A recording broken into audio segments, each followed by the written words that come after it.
سام نریمان جهان پهلوان بود، پهلوان پهلوانان و فرمانروای سرزمین بزرگ نیمروز، سرزمین یلان دلاور و سواران جنگاور، تازنده بر گردونه‌های زرین و تازیان گزین. و سام سوار را تبار از جهان پهلوانان بود، پهلوانان 7 کشور، فرمانروایان، پاسداران سرزمین آزادگان به مردی و مردمی.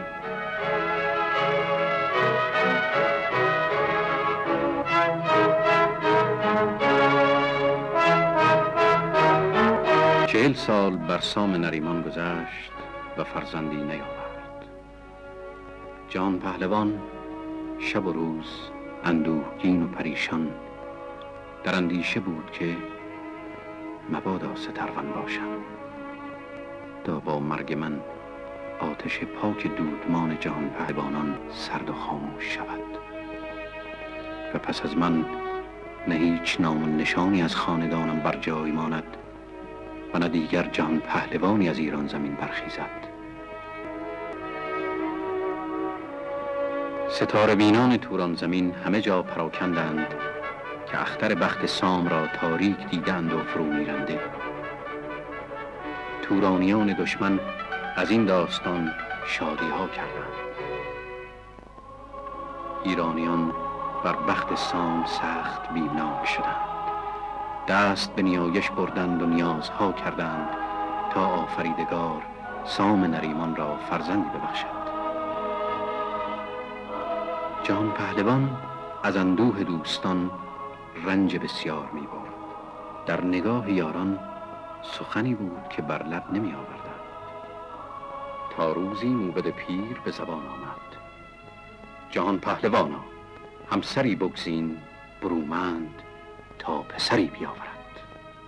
و سام اگر می‌خواست شاهزادگان 7 کشور به جان خواهان همسریش بودند. اما در شبستان جهان پهلوان نگاری بود خورشید چهر، سیاه موی و بلند بالا و سام به جان دوستدار آن ماه روی بود و هم از او امید فرزند داشت. سرانجام آرزوی سام برآمد و از بانوی خود شنید که چشم به راه فرزندی است. به این نوید جهان آفرین را سپاس به جای آورد.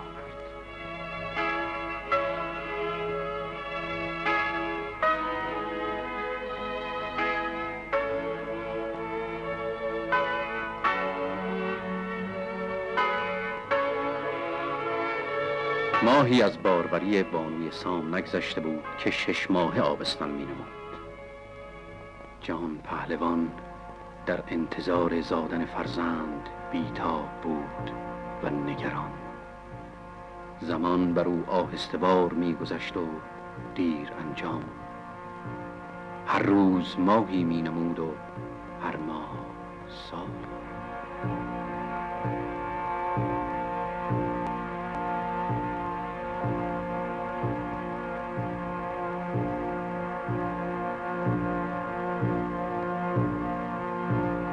دایه پیر به سرافرازی می گفت که از جهان پهلوان جز جهان پهلوان نزاید و پرستاران شگفتی ها می کردند که بانوی ما بدین بار گران آبستن کودکانی توامان است.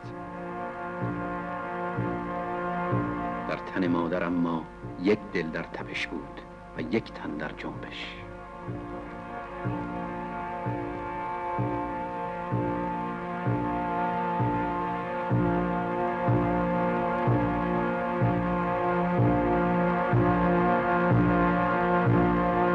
روز زادن جهان پهلوانی دیگر فرا رسید و شبستان خفته در جنبش آمد.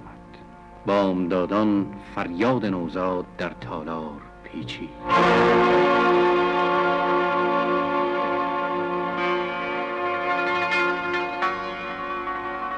مادر خسته اما خرسند پرسید: پسر است؟ و دایه به سردی گفت: آری.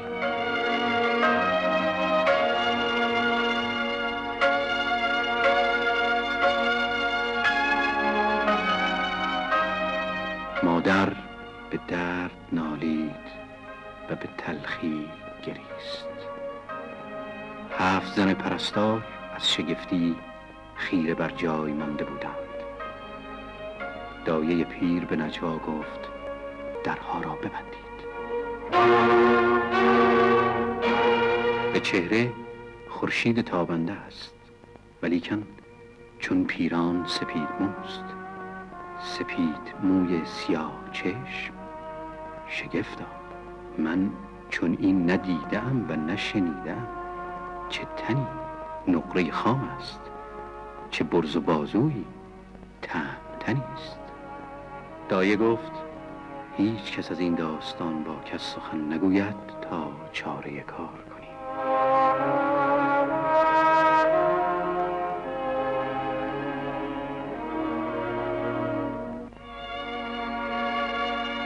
هفت شبانه روز زنان شبستان به چاره اندیشی آن راز را پنهان نگاه داشتند. سرانجام دایه پیر گفت هیچ چاره نیست، باید جهان پهلوان را از این راز آگاه کرد. روز بر سام یل فرخنده باد، بختش بیدار دشمنانش خوار.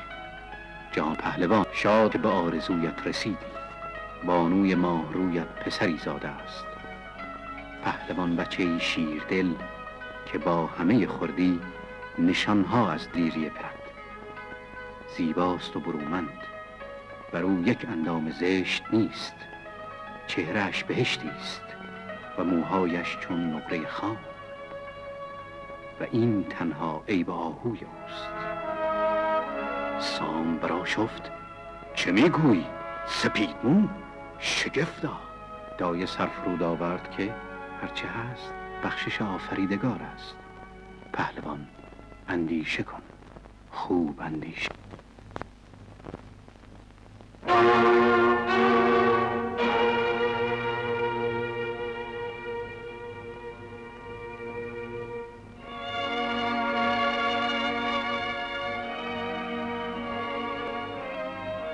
شگفتا، پیر سر است.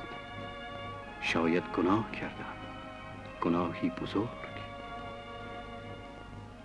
ای برتر از کژی و کاستی، اگر من گناه کردم و آیین اهریمن آوردم، مرا در نهان ببخشای و رسوای مردمان مکن که جانم از شرم تیره شد. چون بزرگان و پهلوانان از این بچه بدنشان بپرسند چه بگویم؟ بگویم بچه دیو است، دد است، پلنگ دورنگ است یا پریزاده؟ بزرگان جهان بر من میخندند و آشکار و نهان سرزنشم میکنند. زمانی نمیگذرد که ایران زمین پر از گفتگوی این بچه دیو میشود. از این ننگ باید از حریم مردم بگذرم و به جای دیگر بگریزم.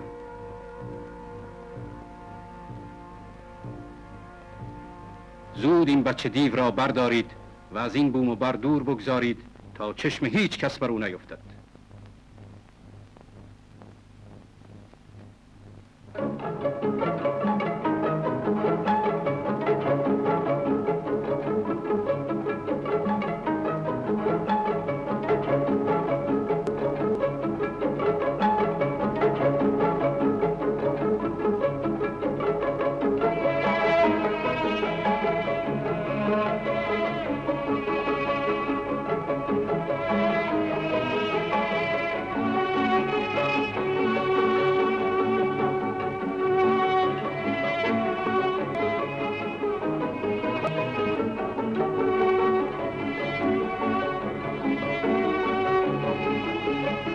سواران سام روزی سحرگاه به البرز کوه رسیدند. کوهی بلند از خاراسنگ، ستیغش بر اوج آسمان و دور و بیگانه از چشم مردمان. سواران کودک را بر تخت سنگی گذاشتند و بازگشتند.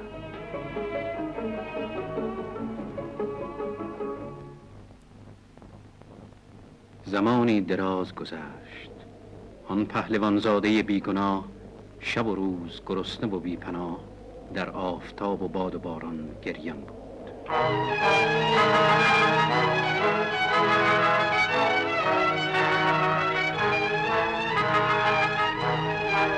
سیمرغ شاه پرندگان، آن مرغ دانای سخنگو که 7 آسمان به زیر پر اوست، برای شکار خروشان از آشیانه بیرون آمد.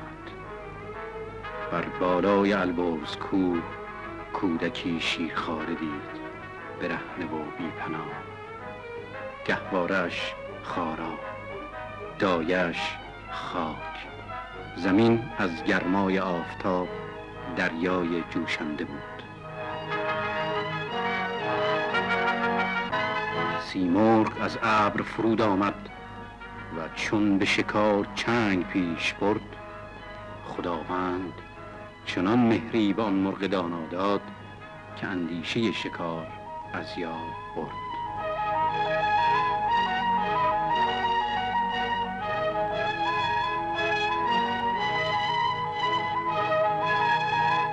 بچه سیمرغ ها از گرسنگی بیتاب چشم به راه مادر بودند.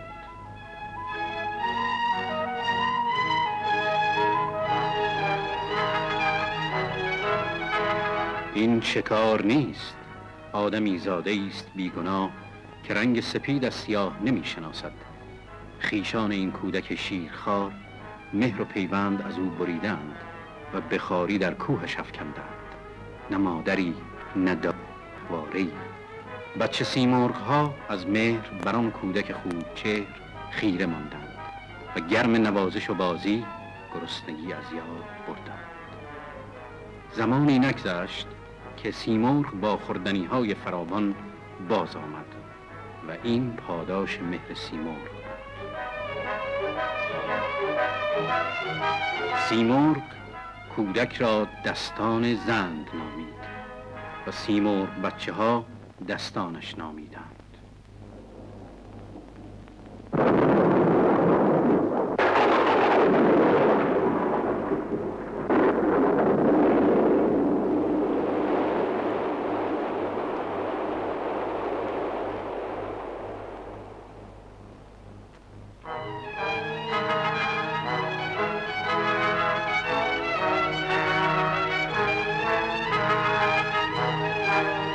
دستان هر روز برومندتر می شد و زیباتر. روزها به گردش بر بال سیمرغ می نشست. سیمرغ او را زبان آدمیان آموخت و آیین شکار و دانش‌های بسیار.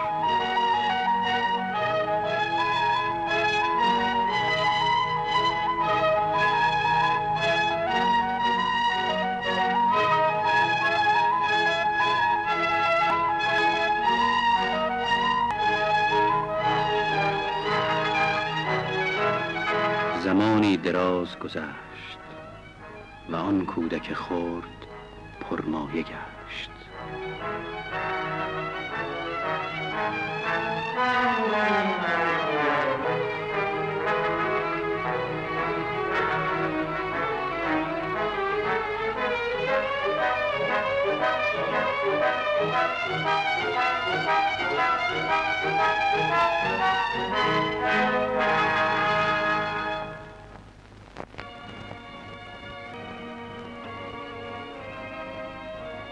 روزی گذار 3 مرد راه گم کرده به البرز کوه افتاد. دوستان، آن جایگاه برکشیده بلند بر اوج آسمان را ببینید و آن جوان سیمندام بلند بالا را به بالای سام نریمان است. شگفتا که گیسوانش سر به شهر گذر کردند و به هر جای این داستان پراکندند که بر ستیغ البرز کوه جوانی دیدیم بلند بالا، برش کوه سیمین، تنش پیلوار، گیسوان سپیدش تا میان رسیده و پلنگین پوشیده، جوانی به بالای سام. این خبر به گوش سام رسید. یاد فرزند داغ دل جهان پهلوان را تازه کرد. شبی برآشفته از کار زمانه به داغ دل خفته بود. در خواب دید که از هندوستان مردی سوار بر اسب تازی به سویش شتافت و او را به زنده بودن فرزند مژده داد. سام برآشفته از خواب موبدان را فراخواند، گفت: ای دانایان، از این خواب چه در می‌آید و از آن جوان سپید موی چه می‌دانید؟ موبدان از پیر و جوان سام را سرزنش ها کردند. موبد بزرگ گفت: تو پیمان پروردگار بخشنده را شکستی و آن کودک بی پناه را در کوه افکندی و موی سپیدش را مایه بدنامی دانستی. اکنون از یزدان پاک پوزش بخواه، کمر بربند و به جستجوی فرزند برخیز. اکنون بروید و بیاسایید یاران تا فردا چاره کار کنیم.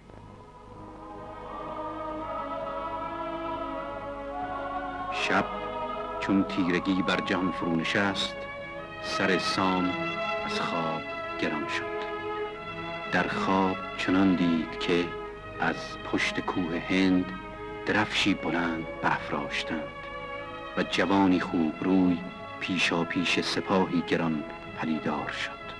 جوان را موبدی همراه بود و خردمندی. موبد زبان برگشاد که ای مرد بی باک بداندیش، اگر موی سپید بر مرد عیب آهویی است، سر و ریش خود ندیده ای که سپید است؟ ای مرد، تو از مهر هیچ نشان نداری، بی مهری، سنگ دلی، ناسپاسی.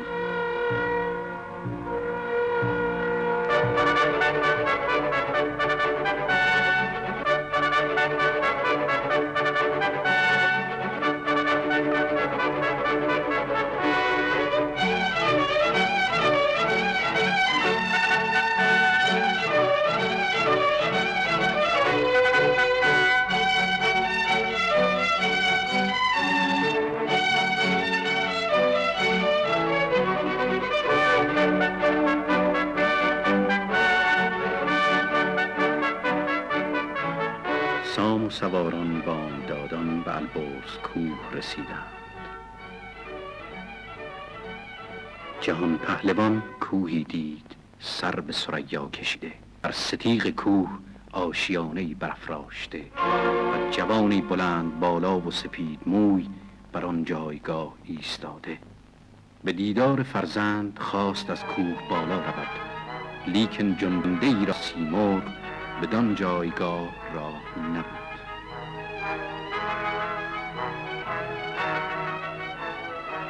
جهان پهلوان پیشانی بر خاک مالید و دست به آسمان برداشت که ای برتر از خورشید و ماه، این بنده پرگناه را ببخشای که به درگاهت شرمنده‌ام و مرا به دیدار فرزند یاری ده.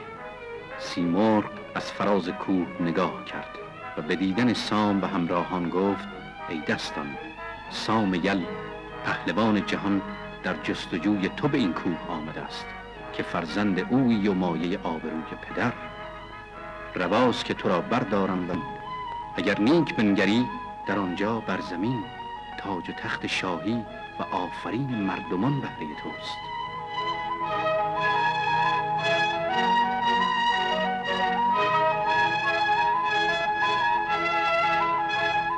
ای سیمرغ، آشیانه تو تخت رخشنده من است و پرهای تو تاج شاهانه من. مرا به تخت و تاج نیازی نیست. سیمرغ گفت: اگر تخت و تاج و آیین شاهان ببینی، شاید این آشیانه دیگر به کارت نیاید. اکنون پی از من ببر که سایه فر من خجسته است.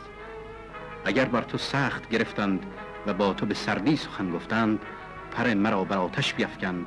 من در زمان چون ابر سیاه فرود می آیم و تو را بی آزار به این جایگاه می آورم.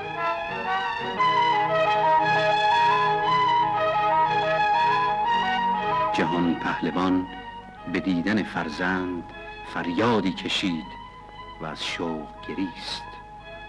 سر پیش سیمرغ خم کرد و گفت ای شاه مرغان، درود بر تو. تو را پروردگار از آن ارج و هنر داد که فریاد رس درماندگان باشی. جاودانه نیرومند بمان. سام آنگاه در سراپای فرزند به ستایش نگریست و او را سزاوار تخت کیانی دید. دل پهلوان از شادی چون بهشت برین شد. پس تنش را در قبای پهلوانی پوشاند و فرزند را زال زر نامید.